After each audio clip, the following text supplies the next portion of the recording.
When it comes to Resvani vehicles, they all share one very distinct characteristic, something that almost no other car manufacturer would be caught dead doing in regards to the design and production of their vehicles.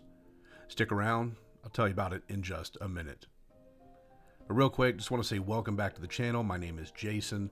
I am the GI Car Guy. Thank you so much for being here.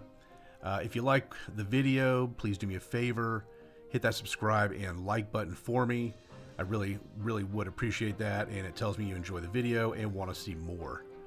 With that out of the way, let's talk about the wildly over the top, though kind of badass Resvani Vengeance. Though we probably need to talk briefly about who Resvani Motors is for those that may have never heard of the Resvani brand. And by those, I mean most people. Resvani was founded in 2013 by Faris Resvani. They have a 50,000 square foot shop in Irvine, California, where they produce all of their vehicles, most notably the Resvani Beast. I did a separate video on the Beast a month or two ago that did really well if you want to know more about it. The Beast was released in 2015 with other variants such as the Beast X, Beast Alpha, and the very cleverly named Beast Alpha X coming online over the next few years. Then came the Tank, unveiled in 2017, followed by the Hercules that was announced in 2020. That brings us full trapezoid to the Vengeance, Resvani's full-size SUV offering since 2022. If you guys enjoy this video on the Vengeance and want to see one on the Tank or the Hercules, let me know in the comments and I'll try to make that happen. So as someone who's ridden in and relied on an up-armored vehicle to save their life, I'll share my thoughts on what I think of the Vengeance at the end of this video. But first things first, let's talk about how this thing looks. And honestly, it looks pretty awesome. It's hard not to look at this thing and want to drive it, or at the very least check out all the cool tech it's got inside and out. I mean, it looks like an enclosed Warthog from Halo, minus the Gatling gun turret, of course, or some other sci-fi armored vehicle from a video game, which it does. That's because the Vengeance was designed by Milan Ivanov, a digital artist that created futuristic vehicles for video games, something Faris Resvani was looking for. They did what we wish most car companies would do: design a really cool concept car and then actually build it. I can't tell you how many wicked looking concept cars have been designed and showcased at auto shows just for us to get a very watered down version of it a few years later. What the fuck is that anyways? Why would you show us something that we really want, then just let it fade into obscurity? But I digress. Resvani actually built the vehicle, and not only that, they put things into it that you would actually want, like electrified door handles and pepper spray. Yes, it sounds like something out of a Bond movie, but one of the older ones, not the garbage ones over the past few years. Seriously, what did they do to you, James? Anyways, let's talk about features. The Vengeance is, at its core, a luxury, military-style SUV that can also go off-road. It comes with all the standard features you'd expect from a high-end SUV. Think heated and cooled seats, navigation system with augmented reality, 360-degree camera, heads-up display, and of course, 22s for the win. There's more, obviously, but you get the idea. That's the base vehicle. What sets this thing apart is all of the non-standard features Resvani somehow packs into it. These items or packages will cost you a pretty penny for sure. Things like a 12,000 pound winch for $4,500, LED light bar for almost $3,000, and even a camouflage paint scheme for an additional $7,500. Those upgrades are just scratching the surface. For $42,000, you can get the Resvani security package. This includes military run flats, a reinforced suspension, EMP protection, a steel ram bumper, electrified door handles for the hordes of zombies trying to get you and your family while trying to survive the apocalypse in style and luxury, siren and loudspeaker system, strobe lights, intercom system, magnetic deadbolts, pepper spray dispenser, gas mask, and of course a first aid kit. However, if you need an even higher level of protection, there's always the $85,000 military package upgrade. This package includes everything in the security package plus a few other high-speed items. These include ballistic glass and armor plates rated to level 6, reinforced armor plating on the underside of the vehicle for explosive protection, a thermal night vision system, continuous video recording, and even explosive device detection. The ballistic glass and armor plating is said to be rated for small arms like 5.56, 308, and even armor-piercing rounds, though I'd expect something like 50 BMG is probably too much to expect anything short of an actual tank to stop. For $125,000, you get the military package, but now the armor plates are a composite armor material that helps greatly reduce the vehicle's weight. But that's not quite all the options, believe it or not. The last few add-ons consist of a tow package, standalone night vision system, tire inflate and deflate kit, custom-made rifle safe in the trunk, a safe in the center console, the rear entertainment system, the ability to roll down your armored front windows, and 2 different solar power options. All of these add up to just over $30,000. A deal really depending on how you look at it.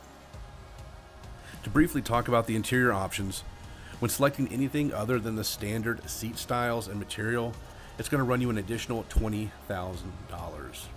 There are some really cool color combinations, but honestly, I don't think the seat styles and patterns are something I'd personally spend the money on. Want to add a bench seat to accommodate 8 passengers? An additional $14,500.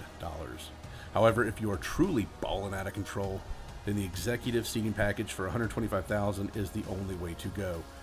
And if I'm being honest, it actually looks like a really comfy way to navigate the streets of Iraq. All rear seats are replaced by 2 reclining executive seats that are heated, cooled, and have a massaging feature built in. It has a small wet bar, a driver partition with big screen TV, iPads, Apple TV, and choice of overhead lighting or Starry Night headliner. Not really a bad way to have to get around while traveling through Portland. Last and certainly not the least of this armored SUV is its drivetrain. Coming standard on the Vengeance is a 6.2-liter V8 that makes 420 horsepower and roughly 460 pound-feet of torque. For $3,500, you get a 3-liter i6 diesel engine making 277 horsepower with the same amount of torque as the V8, 460.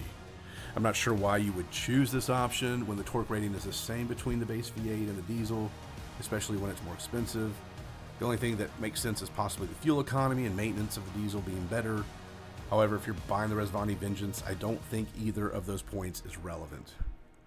Leaving the single-digit millionaire options behind, for an additional $45,000, you can get your off-road capable tank equipped with a 6.2-liter supercharged V8 that rips out 650 horses and 605 pound-feet of torque. But why settle for the middle of the road?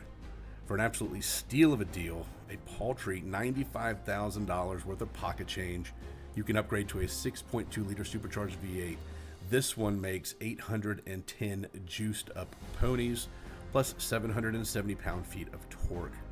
Honestly, if you can afford the Vengeance in all of its up-armored glory and add-ons, the big boy V8 is probably your best bet for performance and dependability, especially when you take into account the big league version weighs in at 8,100 pounds. As a side note, the base vehicle hits the scale at 6,200 pounds, and the base level armored version at a little over 7,000 pounds. With all of that being said, with all of the over-the-top spy-like features and defensive capabilities of the Vengeance, what do I actually think of it? And if I'm being honest, the kid in me thinks this thing just plain looks cool. Like you would want a toy or RC car that looks like this thing, and as an adult, you would actually want to drive it. It's sleek, well, as sleek as a futuristic armored SUV can look, but when we're talking about performance and practicality, it really depends on the potential threats and environment a vehicle like this will be used in. I'll explain what I mean, but first, let me bring everyone up to speed. For anyone that doesn't know, Rezvani does not manufacture the chassis, subframe, or platform, whatever you want to call it, that their vehicles are built on. This isn't a secret, but something that isn't widely discussed when it comes to their vehicles, and that's fine. That's their business model, and that's how they build their vehicles. The Vengeance, for example, is built on a Cadillac Escalade chassis and body. The Escalade starting price is around $86,000 and goes up to about $160,000, give or take.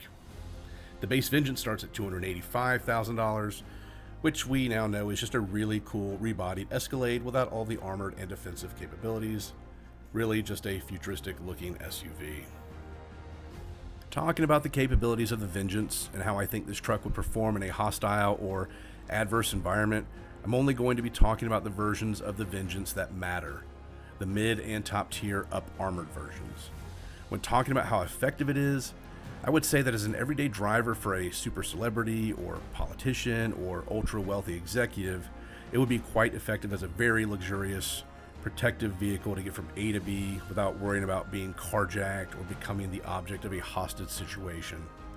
In first world countries like the United States, London, or any other large European city is where the Vengeance is right at home. Honestly, this SUV is more of a status symbol than a necessity, pretty much anywhere you would actually see one. When you start getting into second and especially third world countries, the effectiveness of the vehicle starts to decrease, mainly because it doesn't have any offensive capabilities. The other strike against it is its visibility. It screams money, opportunity, target. Imagine the Vengeance driving through a city in Mexico or pretty much anywhere in South America. Gangs and cartels often employ the local law enforcement and have enough firepower to rival small armies. Imagine a situation where one of these is providing armored escort for an oil executive or a wealthy investor. Seeing an SUV that looks like this would instantly stand out in a city in Mexico, even a very large one. Cartels and even corrupt law enforcement are known to use ambush tactics, where they will block in a vehicle, disabling its ability to move, then assault it with whatever they need to access the interior. The defensive measures would suffice for a short amount of time, but even the ballistic glass and armor plating, it won't hold forever. In reality, a vehicle like this isn't designed to soak up rounds. It's meant to survive initial contact and then drive out of the kill zone, breaking contact and linking up with law enforcement authorities. For real threat environments, a vehicle like what private security forces or even the Secret Service use would be ideal. Those typically have some sort of offensive weapons, usually a belt-fed machine gun like a SAW or a 240 Bravo, but those also require some form of pop-up turret or they are mounted in the rear of the vehicle. And just so we're clear, this vehicle doesn't have to be all things for every situation. I realize that. Where and why it is deployed and used plays a crucial role in its overall effectiveness. The last thing I will say about this is that most of the cool spy-like features on the Vengeance are probably not rated for combat or concussive situations, meaning the cameras, the thermals, lights, and whatever other sensitive electronic equipment would probably go offline if it came into contact with an explosive force trying to render the vehicle immobile or even a high-impact collision, to be honest. I can't say that for sure that is the case. That is just me speculating. I can say that the Humvees we used in Iraq and other parts of the world are rigorously tested to make sure the integrity of the vehicle and its electronic systems can sustain some of the worst abuse thrown at them and still keep on swinging. I've literally watched one of ours have an IED go off right next to it with an explosion the size of a football stadium, and it barely caved one side of it. Yeah, thank the Lord, everyone in it crawled out completely unscathed, minus a little hearing loss. I'll wrap up by saying this. As far as I can tell, I don't think Rezvani has any military contracts for their armored vehicles, so it's doubtful they would ever have to deal with the threats and abuse on the extreme end of the scale. I do think they would make for very luxurious and very capable armored personnel carriers, so to speak, because really, the Vengeance is a status symbol that I actually think looks pretty cool with some really neat tech packed into it. Starting at $285,000, completely outfitted, the Vengeance can get upwards of almost $800,000, which I don't think there's a massive market for, and an even smaller one that actually needs what a vehicle like this is designed for. I say all that to say Faris Rezvani took the idea of a really cool armored SUV with all the bells and whistles and actually made it, and for that I commend him for it. And if you have the money to drive around in one of these suburban tanks, then more power to you. Just try not to pepper spray the rest of us for trying to look in the windows, please. Alright, thanks for being here. Leave me a comment, let me know what you think of the Vengeance. Do me a favor and hit that subscribe button for me. I really do appreciate it more than you know. With that being said, stay safe out there, take care of each other, and enjoy the ride. Peace.